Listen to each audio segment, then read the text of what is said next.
우리 옆에 계신 분들과 함께 인사 나누겠습니다. 광림교회 잘 오셨습니다. 은혜 받고 돌아갑시다. 네, 우리 교회는 참 찬양의 은혜가 넘치는 교회인 것 같습니다. 우리 할렐루야 찬양대가 워낙 잘하는 건 두말할 것도 없고요. 또 오늘 엄지원 청년이 앞에서 봉헌 특송을 해줬는데 솔직히 이 아침에 이렇게 좀 높은 찬양을 하는 게 쉽지 않습니다. 그런데도 너무나도 아름답게 찬양을 해주셔서 너무나도 감사합니다. 또한 이 찬양의 가사들이 어찌나 우리 교회에 가장 필요한 말씀들인지 오늘 두 찬양이 참 힘이 되는 찬양인 것 같습니다. 우리 할렐루야 성가대와 우리 엄지원 청년을 위해서 함께 박수치고 시작할까요? 감사합니다. 자, 오늘은 계속해서 지난주에 이어서 우리 고린도 전서를 보도록 하겠습니다. 지난 주일 우리 바울은 고린도 전서 첫머리에 먼저 자신의 사도권을 강조했다라고 말씀드렸습니다.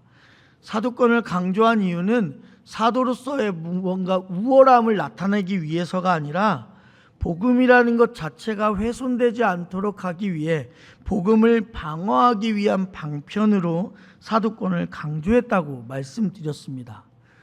그러면 우리에게 궁금한 점이 하나가 생겨야 돼요. 어떤 궁금한 점이 생겨야 되냐면, 아니 왜 고린도 교회는 사도 바울의 그 사도권에 대해서 집요하리만큼 그 사도권을 붙잡고 걸고 넘어질까? 그죠? 아니 사도 바울이 사도에 대해서 계속해서 모든 편지마다 이야기를 한단 말이에요. 나 사도된 바울은 이라고 하면서 늘 얘기하는데도 불구하고 왜 하필 고린도 교회는 그렇게 집요하게 사도권을 물고 늘어지는 것일까? 그 이면에는요, 웃지 못할 가슴 아픈 사연이 있습니다.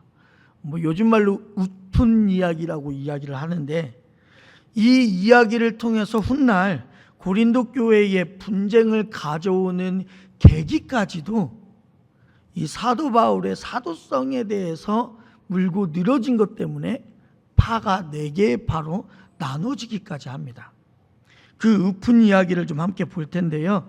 고린도 후서 10장 10절 말씀 함께 읽겠습니다. 그들의 말이 그의 편지들은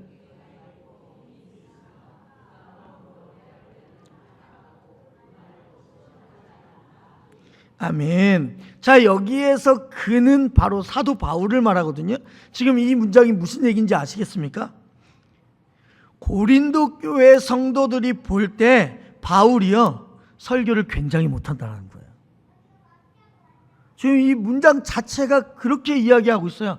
사도 바울이 글을 쓸 때는 참 글을 잘 쓰는데 사도가 만나 의심스러울 정도로 말이 어눌해서 도대체 사도 바울이 하는 설교를 내가 못 알아듣겠다 이거예요.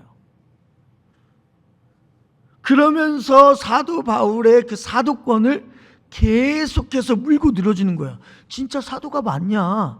아니 글 잘 쓰는 건 나도 이해하겠는데 읽어보니까 괜찮은데 아니 설교를 왜 이렇게 못하는 거야?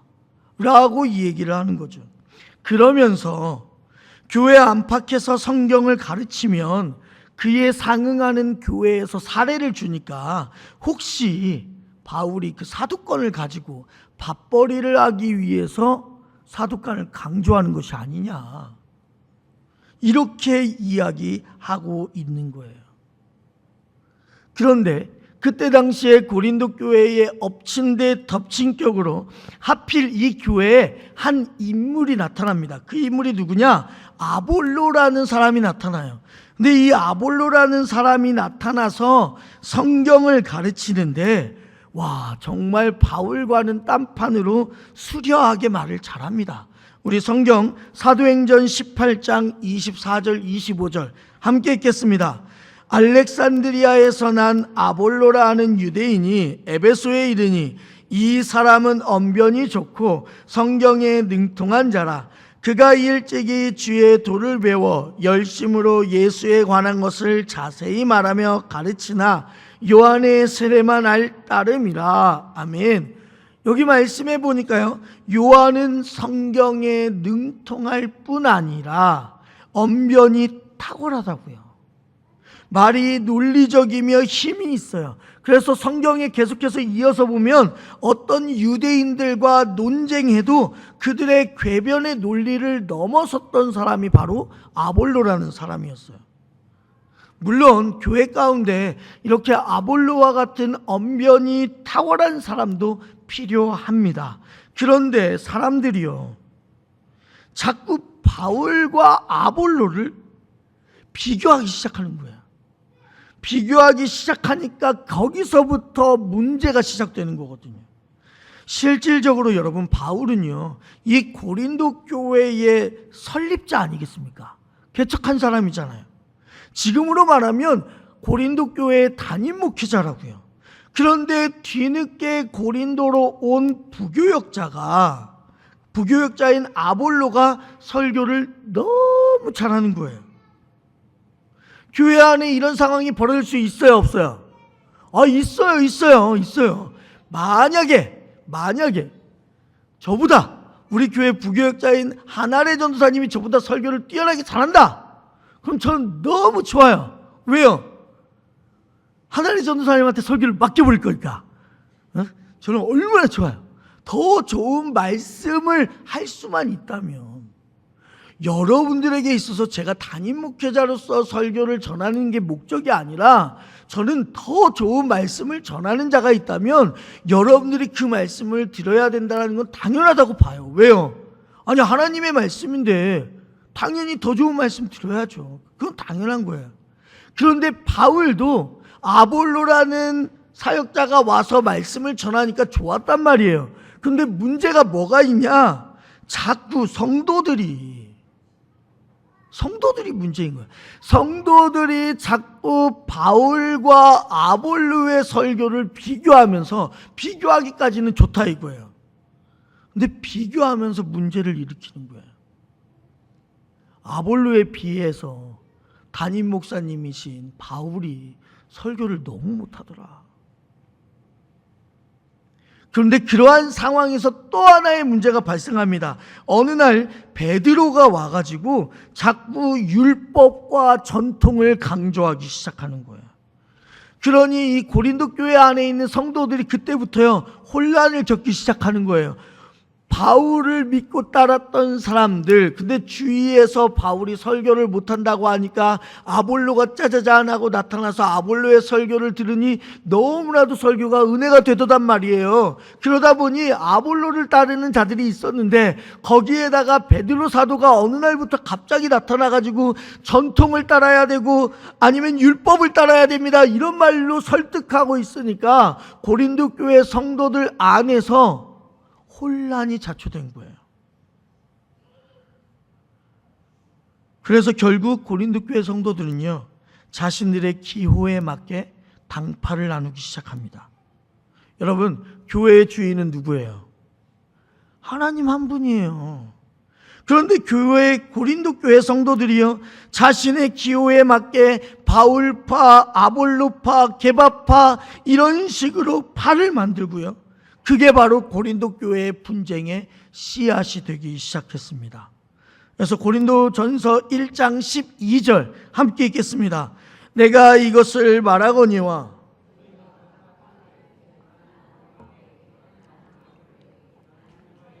나는 그리스도에게 속한 자라 한다는 것이니. 아멘. 심지어 앞에 말씀드렸던 세 개의 파벌까지 나눠진 것과 더불어서 그리스도파까지 만들며 고린도 교회는 4개의 파벌로 갈라져서 심각하게 분쟁하기 시작합니다.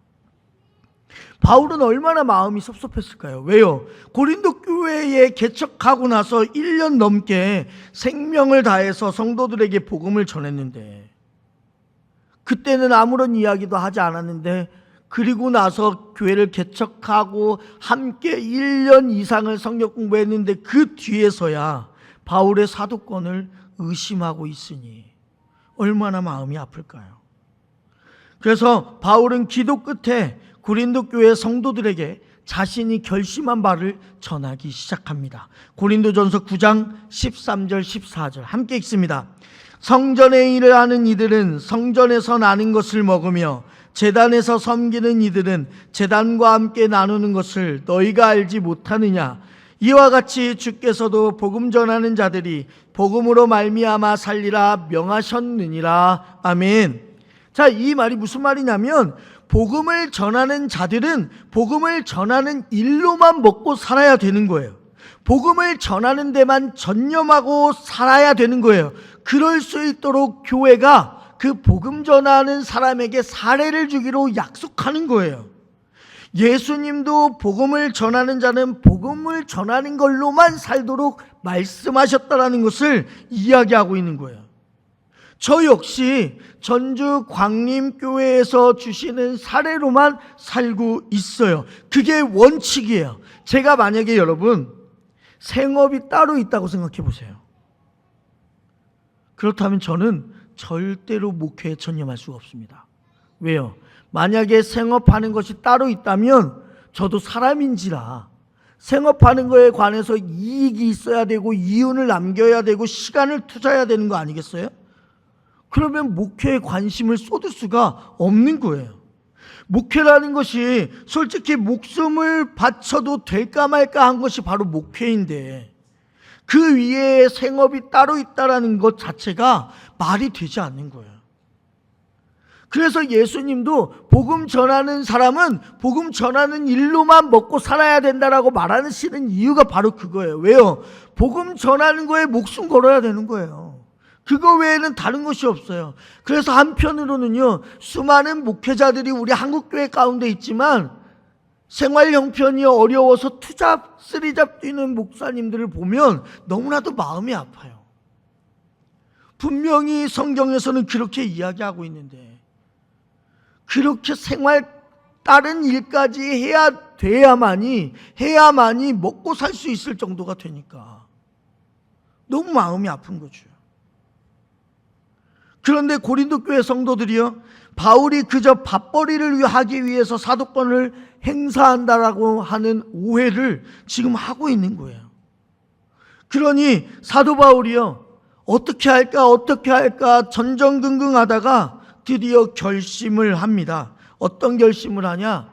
내가 가지고 있는 권리 난 포기하겠다라는 거예요. 우리가 흔히 아는 말로 말하면요, 자비량 선교하겠다. 내가 그냥 내 돈 내고 선교하겠다 이거예요. 고린도전서 9장 12절 말씀 함께 읽겠습니다. 다른 이들도 너희에게 이런 권리를 가졌거든 하물며 우리일까 보냐. 그러나 우리가 이 권리를 쓰지 아니하고 범사에 참는 것은 그리스도의 복음에 아무 장애가 없게 하려 함이로다. 아멘. 바울이 지금까지 고린도 교회 성도들에게 눈물과 기도로 가르친 말씀의 권위가 나의 사도성이라는 것으로 무너져 내릴까 봐 그러한 위험을 갖고 있기 때문에, 그렇다면 내가 사도로서 누릴 그런 권리 나 그냥 포기하겠다. 그러니 고린도 교회 성도들이여, 나를 사도로 인정하고 너희들이 말하는 그 밥벌이 나 안 받겠다. 사례 안 받겠다. 내가 텐트 치는 작업을 통하여서 그걸로 버는 그 자비랑 선교를 나는 할 테니까 대신에 내가 전하는 말씀 온전히 받아들였으면 좋겠다라고 이야기하는 게 바로 사도 바울의 결심이란 말이에요. 또한 오늘 본문 2절에서 우리가 지난번에 2절도 함께 봤지만 바울이 고린도 교회를 가리켜서 하나님의 교회라고 표현을 하지 않았습니까? 이 하나님의 교회라고 표현한 것에 다시 한번 여러분들이 주목해 주셔야 될 필요가 있습니다. 그냥 교회라고 하면 누가 못 알아듣겠어요. 그죠? 그런데 이때 당시의 상황을 생각하면 그냥 교회라고 하면 못 알아듣는 것이 당연해요. 왜냐? 이 교회라고 하는 단어가 부름받아 모인 공동체라는 뜻의 에클레시아라는 단어를 쓰거든요. 그런데 문화가 발달하고 경제적으로 부유했던 이 고린도 지역에는 에클레시아 자체를 어떠한 단어로 사용했냐면 우리말로 말하면 동호회 정도로 사용을 했어요. 그러니까 뭐 고린도 지역에 의사들이 모이는 모임, 의사 에클레시아가 따로 있었고, 뭐 스포츠를 중심으로 모인 모임, 스포츠 에클레시아가 따로 있었고, 이런 식으로 수많은 에클레시아가 있었단 말이에요. 수많은 부름을 받아서 모인 공동체들이 이때 당시에 있었단 말이에요. 그래서 그 에클레시아라는 말이 세속적으로 오해를 살 소지가 있었기에 바울은 그 에클레시아, 교회라는 단어 앞에 하나님의 교회라는 수식어를 붙이게 된 것입니다. 그래서 이를 통해 사도 바울이 나타내고 싶어 했던 것이 뭐였냐? 교회의 주인이 반드시 하나님이라는 사실을 우리에게 알려주고 싶었던 거예요. 교회의 주인이 아볼로도 아니고요, 바울도 아니고요, 게바도 아니에요. 온전히 하나님이라는 사실을 알게 하기 위해서 하나님의 교회라는 단어를 그 안에 썼단 말이에요. 그리고 나서 오늘 본문 3절을 한번 함께 읽어볼까요? 읽겠습니다. 하나님 우리 아버지와 주 예수 그리스도로부터 은혜와 평강이 있기를 원하노라 라고 써져 있어요. 근데 여기에서 중요한 것은 은혜와 평강이에요. 이 구절을 그냥 단순히 편지를 보낼 때 인사말 정도구나 라고 생각하시면 안 돼요. 왜냐? 바울의 서신서에서는 이 인사말이 거의 대부분 바울이 쓴 편지에 이 인사말이 늘 들어가요. 그런데 여기서 중요한 건 제가 뭐라고 했어요? 은혜와 평강. 왜 중요하냐? 이 은혜와 평강의 순서가 한 번도 안 바뀝니다. 순서를 중요하게 보셔야 되는 거예요. 은혜 다음에 평강이 나타나요. 하나님과 관계가 깨어진다라는 것은 뭘 의미하냐? 말 그대로 평강이 깨어지는 걸 의미해요. 그리고 그 깨어짐의 상태에서 발생하는 모든 것이 뭐냐? 죄예요. 그러니까 우리가 죄라는 것은 하나님과 친하게 지내다가 우리로 인하여서 하나님과의 관계가 깨어짐을 통해서 나타나는 게 죄란 말이에요.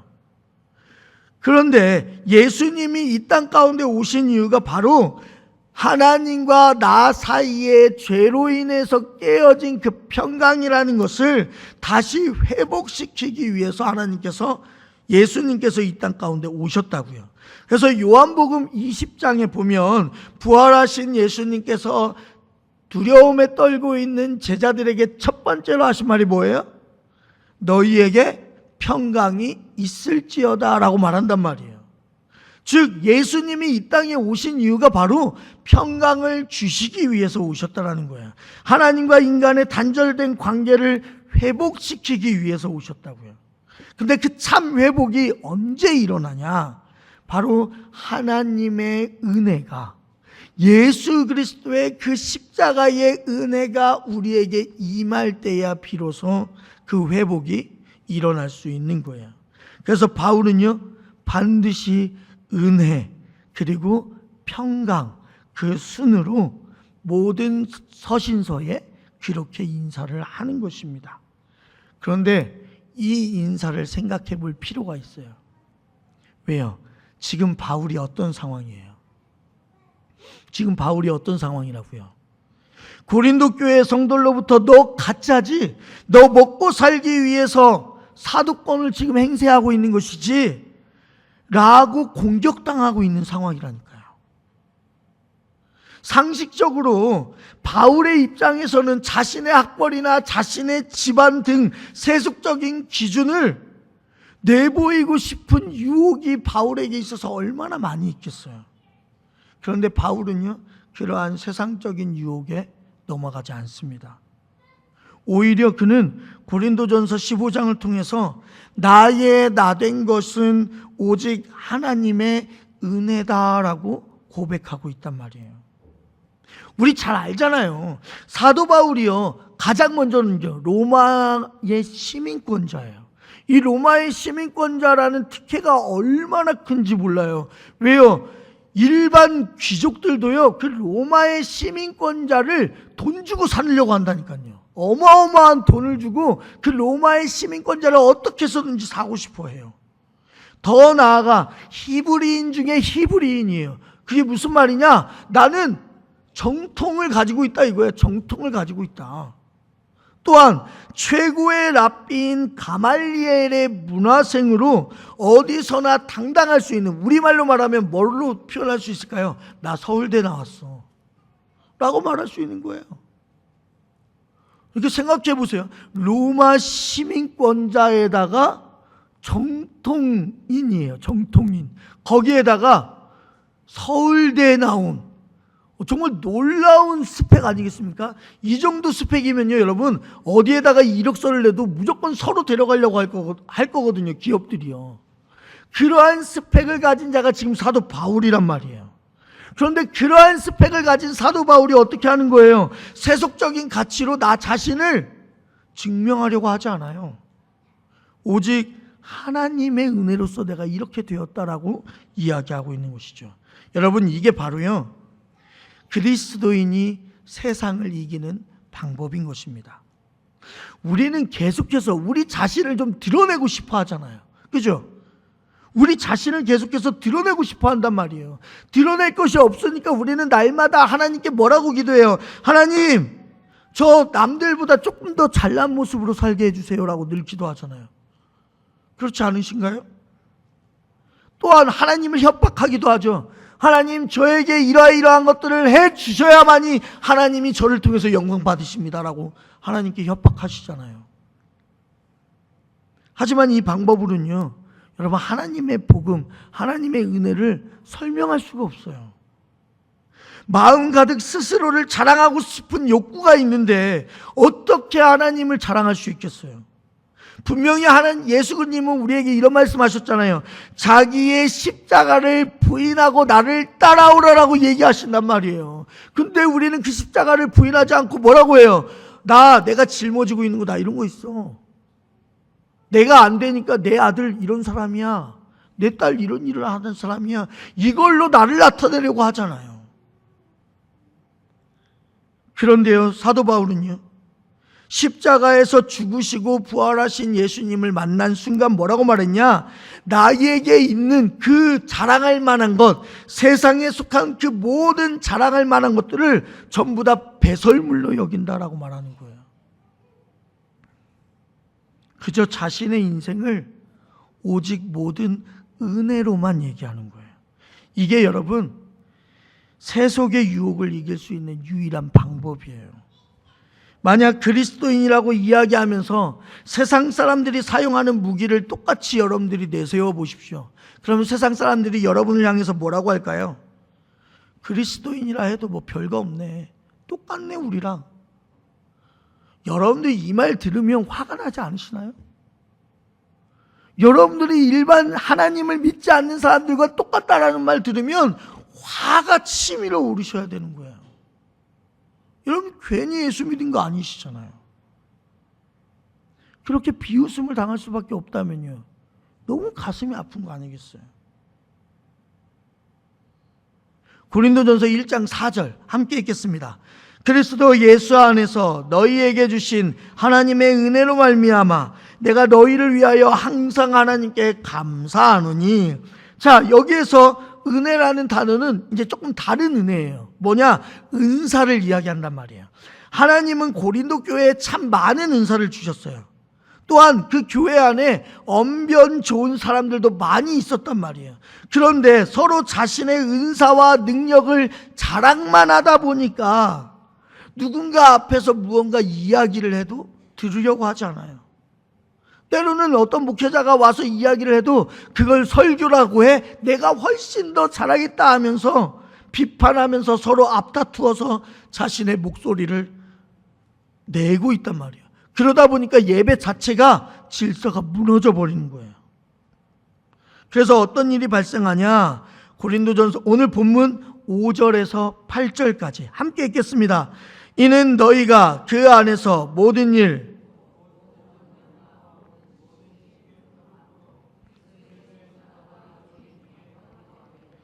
너희가 모든 은사에 부족함이 없이 우리 주 예수 그리스도의 나타나심을 기다림이라. 주께서 너희를 우리 주 예수 그리스도의 날에 책망할 것이 없는 자로 끝까지 견고하게 하시리라. 아멘. 이 말씀 보면 어떤 느낌 받으세요? 왠지 모르게 고린도 교회 성도들을 칭찬하는 것 같은 느낌 혹시 받으시나요?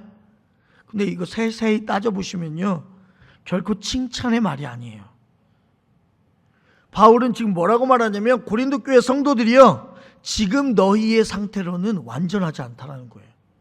너무 영적인 상태가 지금 다운돼 있다 이거예요. 그러니 너희 영적인 상태가 다시 한번 견고해지길 원한다라는 이야기가 5절에서 8절까지 이야기예요. 분명히 제가 초반에 말씀드렸죠. 고린도 교회에 지금 뭐가 넘친다고요? 은사가 넘친다니까요. 은사가 넘친다라는 것은 그 교회 안에 은혜가 풍성히 임해야 되고 부흥해야 됨에도 불구하고 지금 고린도 교회 안에 뭔가가 부족한 거예요. 하나님께서 한 교회에 은사를 부어주시는 것은 그 은사를 사용해서 다른 성도의 부족한 부분을 채우고 성도들을 세우고 성도들을 섬기기 위해서 은사를 우리에게 허락해 주시는 거거든요. 그런데 딱하게도 고린도 교회 성도들은요, 하나님의 뜻을 헤아리지 못해요. 그래서 반대로요, 그 은사로 상대방을 찌르고 책망하고 정죄하고 기죽이는데 그 자신의 은사를 사용한단 말이에요. 여러분, 은사는요, 잘난 체하고 자신을 드러내기 위해서 하나님이 주신 게 아니란 말이에요. 또한 은사 알잖아요. 우리가 스스로 노력한다고 은사를 받을 수 있어요? 절대 그러지 않아요. 은사는 말 그대로 하나님께서 우리에게 주시는 선물인 거예요. 하나님이 다른 사람을 섬기라고 주시는 선물이라고요. 그 외에는 은사의 목적이 아무것도 없어요. 그런데 고린도 교회 성도들은 그 은사를 자신의 것으로만 자랑하고 있는 거예요. 너 방언 못해? 나는 방언하는데. 너는 뭐 봉사하는 거 아무것도 없네? 나는 봉사하는데. 이런 걸로 옆에 있는 성도들을 오히려 가슴 아프게 하는 거예요. 그러면서 서로 경쟁하는 가운데 바울파, 아볼로파, 게바파, 그리스도파로 나눠지게 된다는 거죠. 오늘 본문 마지막 절 9절 함께 읽겠습니다. 너희를 불러 그의 아들 예수 그리스도 우리 주와 더불어 교제하게 하시는 하나님은 미쁘시도다. 아멘. 그런데 이러한 와중에 사도 바울이 뭐라고 말하고 있냐? 하나님은 미쁘시다라고 이야기하는 거예요. 미쁘시다라는 말이 뭔 말이냐? 사랑과 인내와 일관성을 가지고 하나님은 변하지 않으신다라는 거예요.